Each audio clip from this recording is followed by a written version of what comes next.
Hi and welcome to the Stats Review Show with myself, Cecil G, and my man, James B. Now, I'm smiling, but I'm actually still fuming and annoyed from yesterday's performance. I just want to say, we lost 1-0. Thanks for watching. Cheers.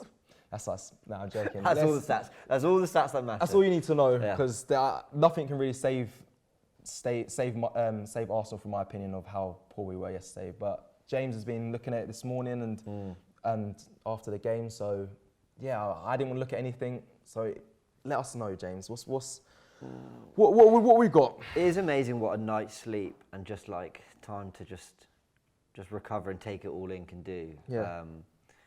Because while I'm still really angry, but angry is not the word. While I'm very disappointed in what we saw yesterday. You sound like a parent. You know, I'm not angry. Yeah, I'm just disappointed. Just disappointed. Which I feel that is how I feel, especially towards Arteta. I'm like not angry at you, good 11. Well, I'm just disappointed in what we saw. Agreed.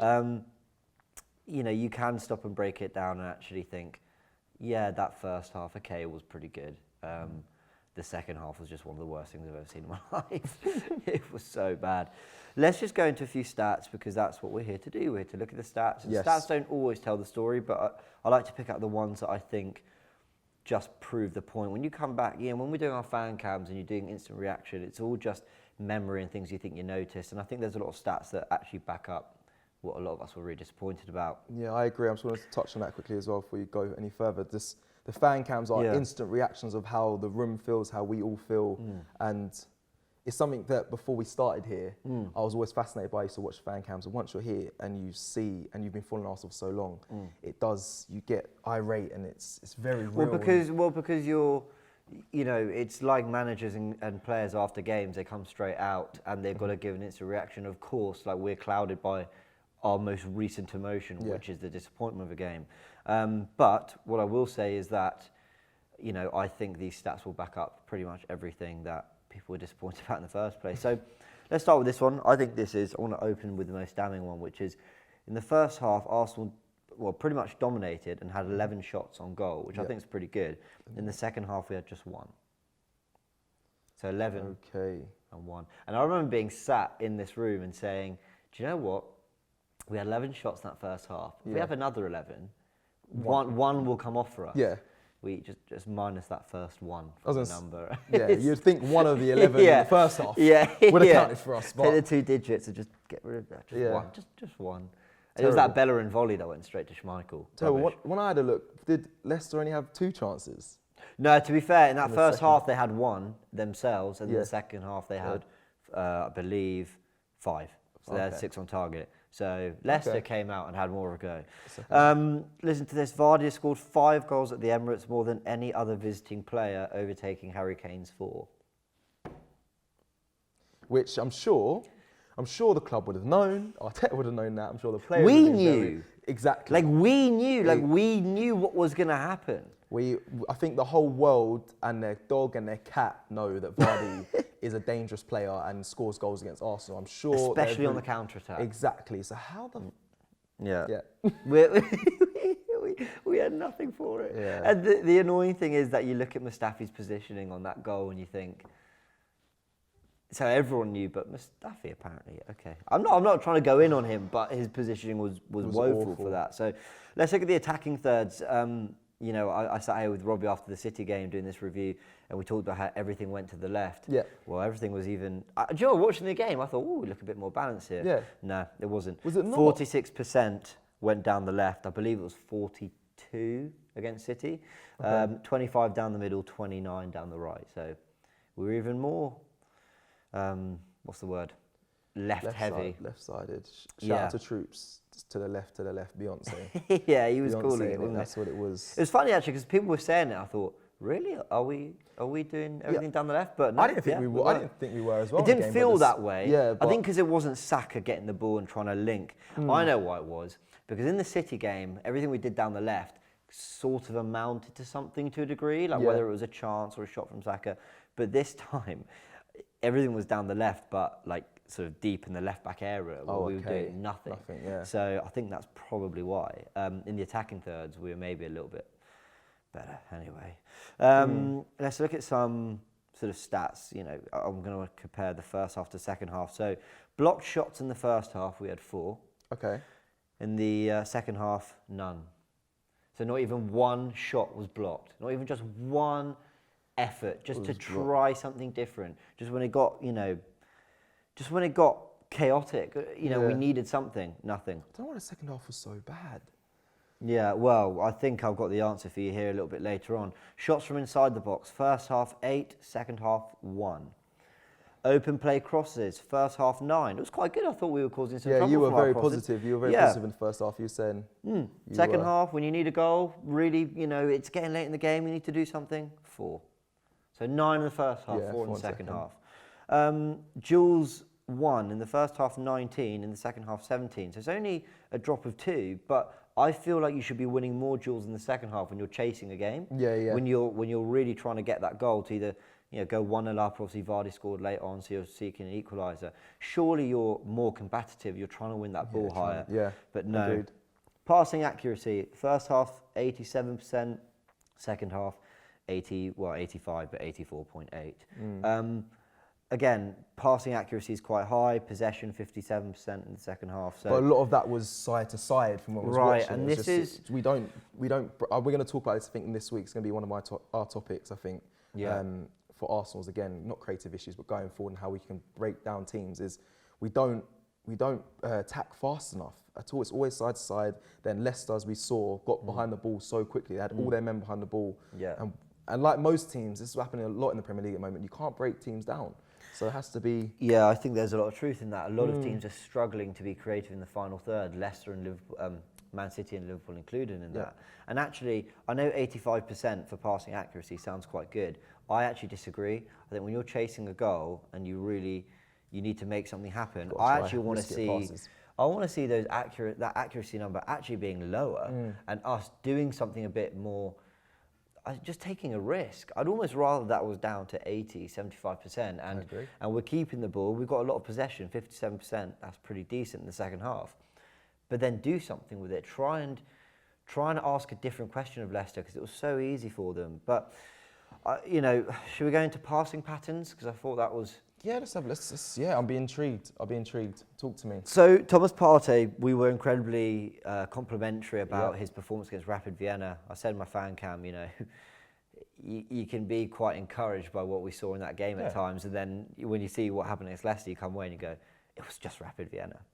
but I think that's harsh. I think Partey. Yeah, you can't take credit. I don't think you should take anything away from him. Yeah, I agree. He's new into a new squad and. It's not he Partey, didn't play. He didn't play. It's not him I'm trying to take anything away from. It's more the team. But Partey showed a proactive intent against Vienna. In this game, he only passed the ball to the front 3 5 times across 90 minutes. And what we were praising him so much for was that pass, like in between the lines, into players who were dropping in to get it. Now, where I feel sorry for him is, I think he makes those passes if players come and receive it. Yeah. And so they're clearly not. Saka included, who we know can be quite good at that. So is that a Partey issue for you, or is that a front 3 issue for you? Because for me, it's front 3. That's a great question. I don't want to attack Partey so early. I feel like, and I remember watching him in the Vienna game, he was doing reverse passes. He was going here and fizzing it into the front man. So he's definitely capable of doing that pass. So I think I'm going to have to agree with you and say it has to be down to the front 3, but I feel like there's not enough know-how of what the front 3 want to do. Like we know Aubameyang's a runner going in behind. Lacazette's supposed to be peeling off and calling for the ball and I suppose receiving that pass.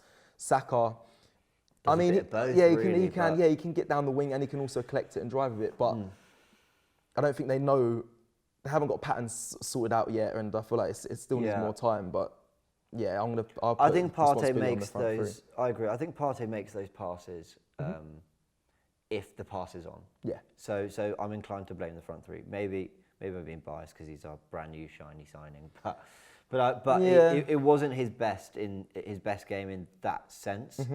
The most passes he played were towards XHAKA. He made 11, so that's double what he played to the front 3. Like that's not great, really. No. Some more passing patterns I find really interesting. This stat really makes me laugh. Talk to me. So Gabriel passed the ball to XHAKA 34 times. Wow. That's a lot. That's a lot. An average is probably around 10 to 15. Yeah. So 34 times, the highest combination between two players. But guess what the second highest combination was? Gabriel maybe to someone, or David Luiz? Who? No, it was XHAKA back to Gabriel. I knew he was going to say that. Oh my lord! I should have 23. That's ridiculous. So well, that proves that tells you everything. We had no idea. So Gabriel kept fizzing it into XHAKA, and he went, "Thanks. Oh, I'm laughing. Here you go. Have it back." I'm laughing. And then it gets worse. The third highest was Mustafi to Gabriel. Oh my lord! And he was only on for the last wait.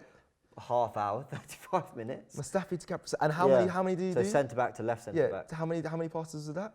Did I write it down? I think it was 18. Okay. I'll have a little look. I think it was 18, yeah. That literally tells you everything. Everything. So basically, we went Mustafi to Gabriel, Gabriel to XHAKA, XHAKA back to Gabriel. Yeah. And that was our most. When Mustafi came on, Gabriel to Mustafi back to Gabriel to XHAKA and then back. Yeah. So there you go. Great. It was. I read that. I thought, wow, Gabriel to XHAKA. You think when that pass is made, maybe you open up and there's something going forward. But I just kept. There's not. Back, so. I don't. But again, I don't look for XHAKA to be the guy to. As much as I'd love it for him to unlock the defences and break those lines with the passes going forward, I know that's not what he's probably put in there. Again, questions to the front three. Should they be coming in and giving that pass, that option for XHAKA? Maybe. Let's look at passes received from central players. So I'm looking at our centre backs and our central midfielders, LACAZETTE as well. But I wanted to look at mainly the 3 and the 2. Gabriel received the ball 91 times, so more than any other player.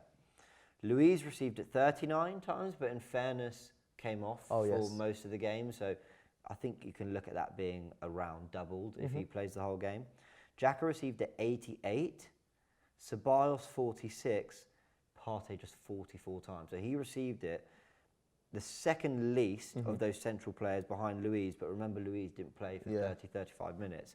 So, basically across the game, Partey received it less than any other central player. That's really worrying, especially when we've just been saying he's the one who can get the ball and looks more proactive in his passing range, but he got it the least. So then who do we point the blame to? Is that the manager's fault? Because there must be, I suppose, again, he's new in, so it's difficult, and I'm not gonna attack Arteta, but again, I suppose, like we just said, Partey is new in, so they're not gonna have passing and patterns of play set up for Partey to get on it and do the passes yet. That will take time. However, as a player, you should have the know-how to think, do you know what, Partey, I trust in him enough to give him the ball and to break the line and do the passing forward. So I don't know why our players I love that you said that, trust. I fear that basically, I think this is one of those situations where we have to give Leicester credit. I think they marked Partey out the game. They knew if he got the ball, he was the one who's going to play that penetrative pass.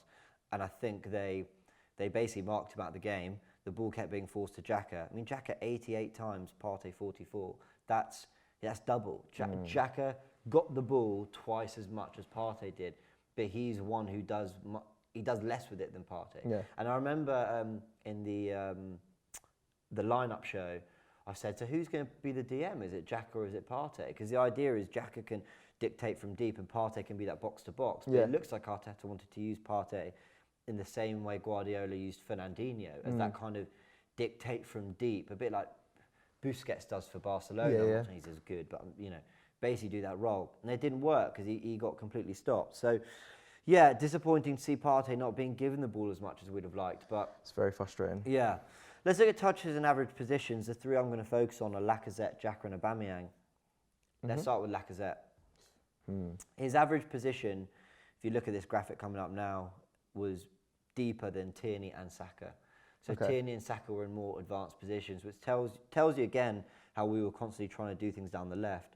But I mean, what's your take on LACAZETTE? Because I feel sorry for the guy. Like he had about 5-6 touches in the box. He tried to do things, but I just look at him and I feel like he's trying too much. He's in his own head. Yeah. He's trying too much to do what Arteta's asking him to do, and I think he's underperforming in that role.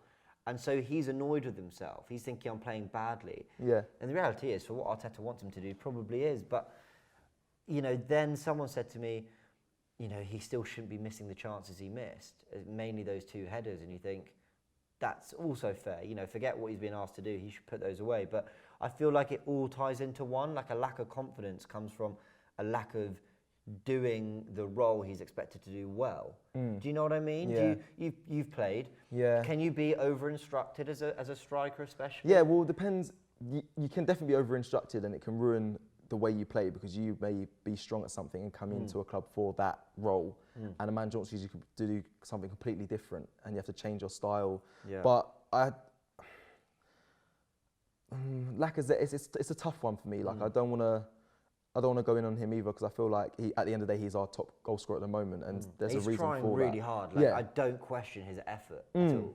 Yeah, neither do I. I just want to see, again, I always say this, I want to see more, but we can always say that. I just feel like the position that he's in, I don't think benefits his best. Yeah. He's not being shown in his best light in the role that Arteta's got him playing in. So I agree. I think he lacks a little bit of freedom. Let's look at XHAKA.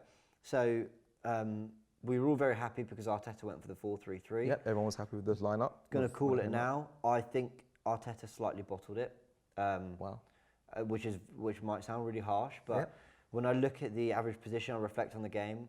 XHAKA was very much playing as sort of a left centre back who's dropping very deep, A, to cover, but B, to receive the ball. And actually, it basically just was a 3-4-3. Only it was a 3-4-3 hybrid again. Instead of Saka being the one who was coming from left wing back, it was actually just XHAKA who was dropping deep. Yeah. And you can see from his touches in the heat map, you can see above. This is he should be getting it in slightly more advanced positions down the left. He had, where have I got it here? Basically, yes, here we go. He had 7 touches in the final third, XHAKA. 7. Yes. And if Partey's your defensive midfielder, and you've just said that he can dominate midfield by himself, I appreciate it's Leicester who are good, but then let whoever's your left-sided midfielder get a bit further forward. Yeah, that's what Partey was supposed to be coming in my opinion, into the team to do that, to give freedom to the players in front to go and express themselves and help build attacks, because that's where we're at fault most of the time. So didn't happen. Aubameyang as well, 2 touches in the box. This is not me criticising Aubameyang. He, like Lacazette, is trying to do what's being asked of him. And I'm not even saying it won't work one day. It just needs to be really coached, and we need to have faith in Arteta. We need to have faith in the system and the process, and be patient, and one day it might work. But it's not at the moment, and we should call that out because agreed. Aubameyang, you'll see the heat map here on the screen now. But I mean, look at that. That's right winger in a 4-4-2 kind of thing. That's not an inside forward who's trying to get in behind or trying to break the lines or do anything. He's hugging the right touchline. That just doesn't feel right to me. So again, another wasted opportunity to potentially get Aubameyang into more central areas, get him in the box. I mean, you think if some of those chances fell to him, would it have been a different game? I don't even. Maybe. I still think a lot of the fault relies onto the players over the manager, because I just don't think that was good enough. Yeah. Do you think it's the players not executing what Arteta wanted and not having just basically a bit of sort of instinct as well, and just a bit of taking the game by the scruff of the neck? Yeah, do you know what it is? I'm going to mention this, I think, a lot today. Is I've watched Patrice Evra, talk about United and how passionate he is about how they should be playing and not actually taking it to teams. And that's exactly how I feel. That's exactly how I felt yesterday. I just felt like the lineup came out, I was buzzing. I was like, this is the exact team. It's probably one of the strongest teams we have that Arteta could put out. And you should know as a player in yourself, you've done your research, you get your packs the night before on the team, you know where the strengths and weaknesses are of the team you're playing. I think it's the responsibility of the players to then do what Arteta wants you to do, but also have your own self, like autonomous belief to go and beat a team, go and run at them, try different things, don't just... take it upon yourself. Yeah, take it upon yourself, man. Well, creativity's been a big issue, so I want to end on sort of these final things, and I've got a nice quote from... Got a nice quote from Jurgen Klopp. But let's look at this. Chances created from our front six, that's our midfield and our front three. Partey created 1, Ceballos created 3, which was the most. XHAKA none, Saka 1, Lacazette 2, Aubameyang 1. That's just not good enough, is it? I mean, the fact that they're not who is it meant to be? Ceballos creating the chance. He created 3. Is it meant to be him? Is it meant to be the front 3? I just don't know. Is it meant to be our wing backs? Is it meant to be Tierney I don't and think Bellerin? the team knows. I don't think the team knows. And people, when they look at that, they'll think Mesut Ozil. They'll think not signing a number 10 or an attacking midfielder in the summer. They'll think all these things. But I want to end with this Jurgen Klopp quote. And I want to hear what you think about it. He obviously, the way his team plays is a 4-3-3 with quite an industrious midfield 3. Yeah. And he talked about, he was asked about this quote where he says, Gegenpressing is the best playmaker. Here's what he says. He says, usually what you have to do until you bring in a player, and number 10, or a playmaker in a position where he can make decisions for a genius pass or not, is that you have to make a few passes, basically into channel balls. He's basically saying you need to mix it up. But the counter-pressing is exactly the same. You win the ball back high up the pitch and you are close to the goal, so you are 1 pass away from a really good opportunity most of the time. That's why I said no playmaker in the world can be as good as no playmaker in the world can be as good as a counter-pressing situation. What he's basically saying is, if you're chasing the opposition team and you win the ball when they don't expect to, so when they're trying to make attacking movements, when they're trying to be proactive themselves, you're catching them out of position, and you're catching them flat-footed because they're trying to go the other way. 100%. And suddenly the space opens up and you go, that's not about having a number 10 or a playmaker, that's just about pressing and chasing and just trying to suffocate the opposition, and we didn't do that to Leicester, not in the second half. We don't do that. That's one of our biggest faults.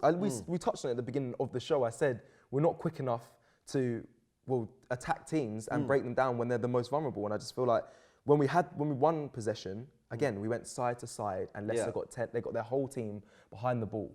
And we just weren't fast enough, and I think that's what Jurgen Klopp's trying to say there. I think so too, and I think, I want to end on this, and I'm really conscious of not sounding like I'm hounding Arteta or hounding the team. The team have come on leaps and bounds under Arteta. Defensively, we look so much better. 100%. Their goal yesterday was one good moment. They didn't do anything else after. People were saying Leicester masterclass. It was in the sense that they waited for their opportunity and they took it. But actually, I thought we were the better team throughout the 90. They took their chance. I think defensively we look so much better, but there's a serious issue going up the pitch, and the stats prove it. Yeah, and on that note, let us know. I want to know, was it a Leicester masterclass or was it an Arsenal managerial fault, in my opinion, because I agree with what everyone keeps telling me, it's a Leicester masterclass, but it's like the whole world knew what Leicester were going to do yesterday. So how did we not stop it? Who's at fault? Were Leicester very brilliant or we very poor? And on that note, thanks for watching the Stats Review show. It's been a tough one, but yeah. This video is supported by Profit Accumulator. Profit Accumulator helps you to earn extra money by doing something called match betting. Match betting isn't gambling. And when you do it properly, and I mean properly, you can't lose. So get involved right now. Click the link in the description and sign up to Profit Accumulator right now.